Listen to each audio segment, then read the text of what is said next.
Ini nih daftar 20 ahli pedang kuat dalam sejarah One Piece. Dalam sejarah One Piece, ada sejumlah ahli pedang yang sangat kuat. Beberapa bahkan masih dikenang meski sudah mati. Siapa saja sih ahli pedang kuat dari sejarah One Piece? Di posisi ke-20 ada Brook.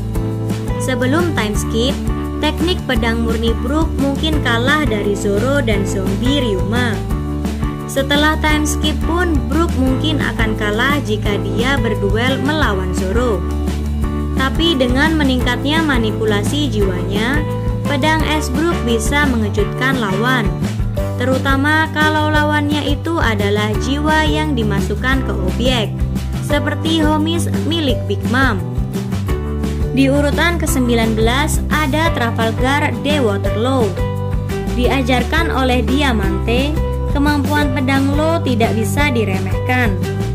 Ia pun masih bisa melindungi diri jika kekuatan OP-OP Nominya hilang. Nah, saat diperkuat OP-OP Nomi, tebasan Law pun bisa mempengaruhi wilayah luas dan mengganggu korban-korbannya. Mereka yang sebenarnya lebih kuat dari Law pun bisa tak berdaya jika tubuh mereka dipisah.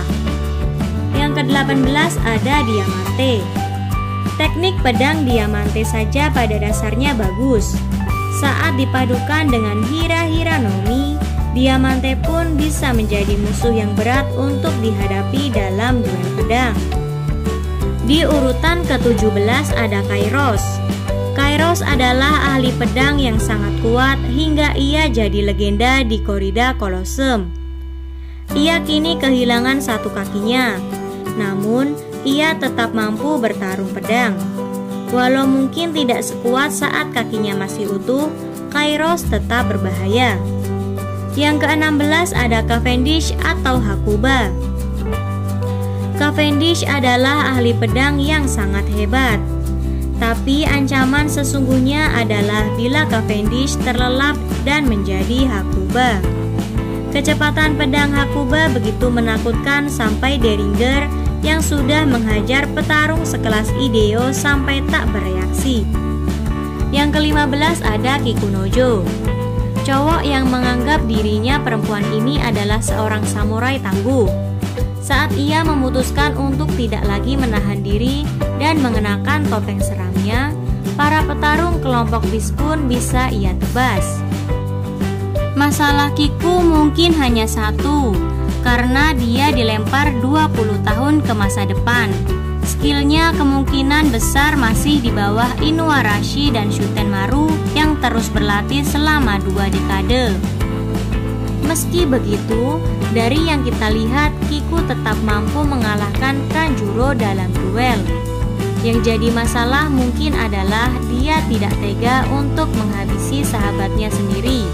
Itu memberi Kanjuro kesempatan bangkit lagi.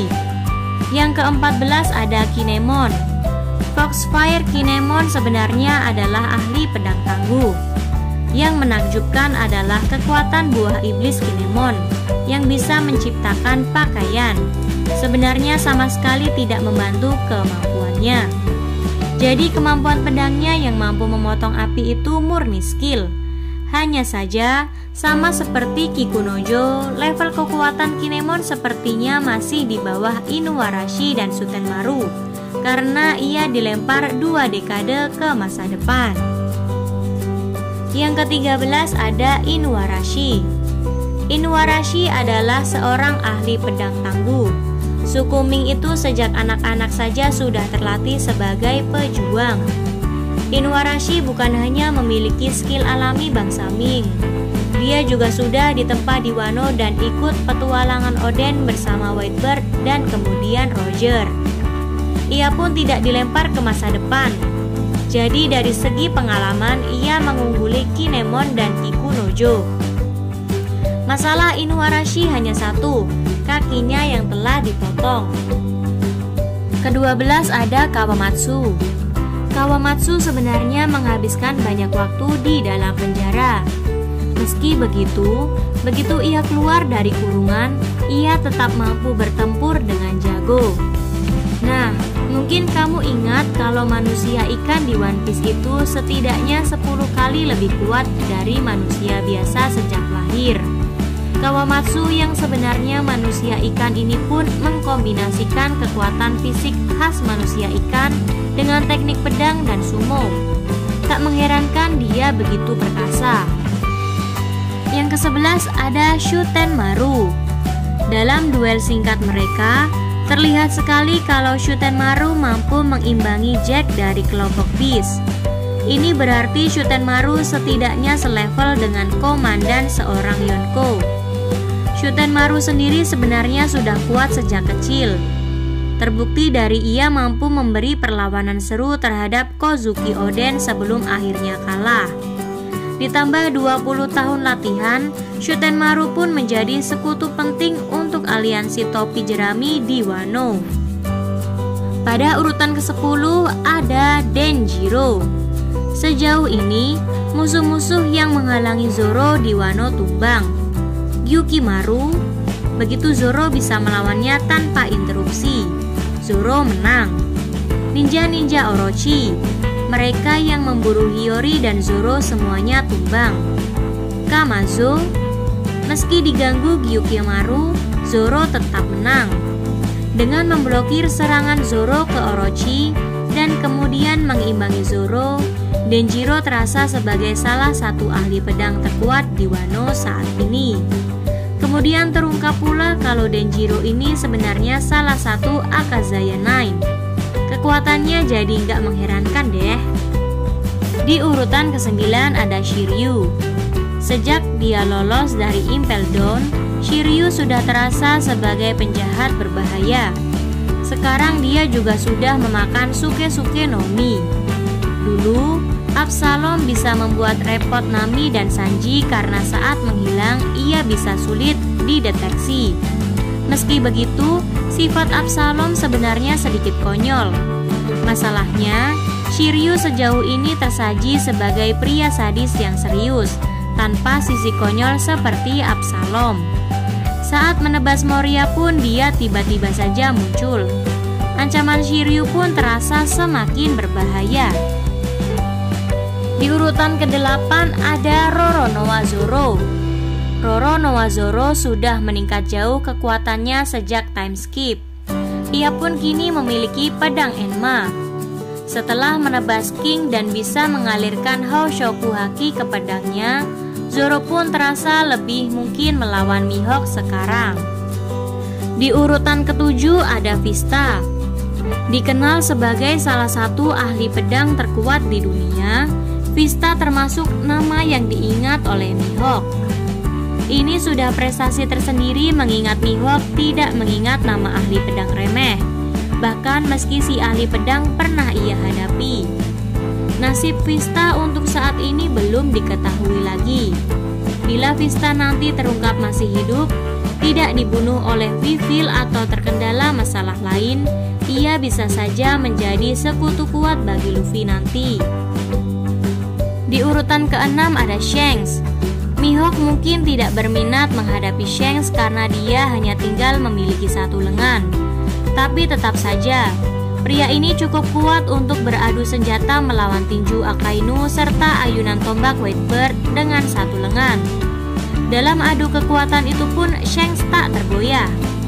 Didukung oleh Houshoku Haki yang luar biasa kuat, Shanks terasa sebagai salah satu ahli pedang terkuat di One Piece sampai saat ini.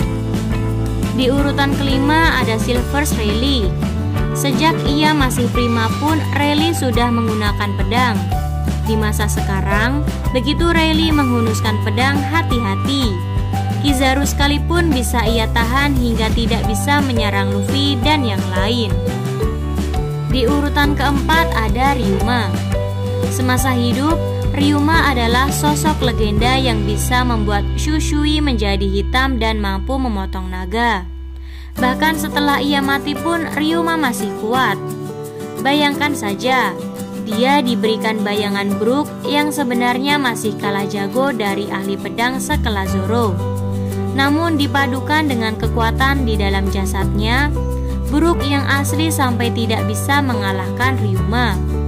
Kalau saja zombie Ryuma diberikan bayangan Zoro, Zoro yang asli pun bisa jadi kesulitan menghadapi mayat ini.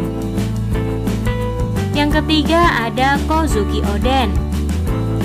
Kozuki Oden sudah bisa menguasai Enma dan Ame no Habakiri sejak dia masih kecil. Terlahir dengan kekuatan super, Oden mampu membelah kapal hanya dengan satu tebasan.